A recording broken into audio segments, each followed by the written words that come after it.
Salam, sabahınız xeyir olsun. Allah herkesin işlerini aman dilesin. Alana satana xeyir versin. Bugün de bizim 27 sentyabr şəhidlərimizi, Allah şəhidlərimizi rəhmət eləsin. Allah qazilərimizə can sağ versin. Əskərlərimizi qorusun. Bugün bizim həm sən nətərdir, həm azılı günümüzdür, həm də sevinç günümüzdür. Azılı günümüz odur ki, gözəl canavar kimi əcdaha oğlanlarımız şəhid oldu. Gözəl günümüz odur ki, yəni erməni şərəfsizlərlə canavarlarımız, əskərlərimiz, torpaqlarımızı yəni bugündən başladı azad eləmə. Allah bütün şəhidlərimizi rəhmət eləsin, məkanları cənnət olsun. Allah şəhidlərin anasına, atasına səbir versin, can sağlığı versin. Şəhid ailələri üçün, veteran qazi ailələri üçün aparatlarımız çox endirimlədir. Çox. Özləri bilir ki, danışan usta Sərxan Biləsvar balasıdır. Hər kəsin qulluğundayam. Aparatımız inşallah gedir. Çəkilişimi verməkdə aparatımız gedir. İnşallah 4 kilovat düşmə bu. 3 fazadır. Gedir Neftçala şəhərinə. İnşallah. Əli xodda qardaşım. O, bu aparatlarımız. Ya Allah. Təkəri hansısa boşda. Aparat gedir Neftçalaya inşallah.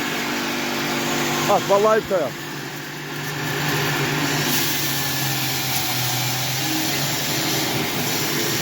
Təkərimiz göydə qalır. Yer əyrir, qaç. Neftalal qardaş, bax, inşallah birazdan aparatı gətiririk. Əli töyat, deyilmə.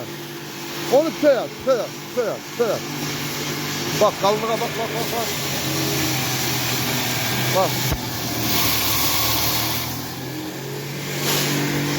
Bax, deyilmə, buna bax.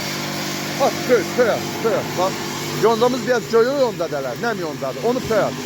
Havadan da yağışlayır, çişinleyir. O şey demişken yağış iyisi gelir. O bir tane muskavarı diyor havadan aşk kokusu gelir. Havadan da yağış gelir.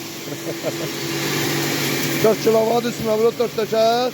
Mis sargı, çatırma koş. Bunsuz kıymeti 1200 manatdır. Gedir Neftçalaya. 3 fazadır bu. Son. Təkərin yeri əyriydi. İnşallah söndürelim.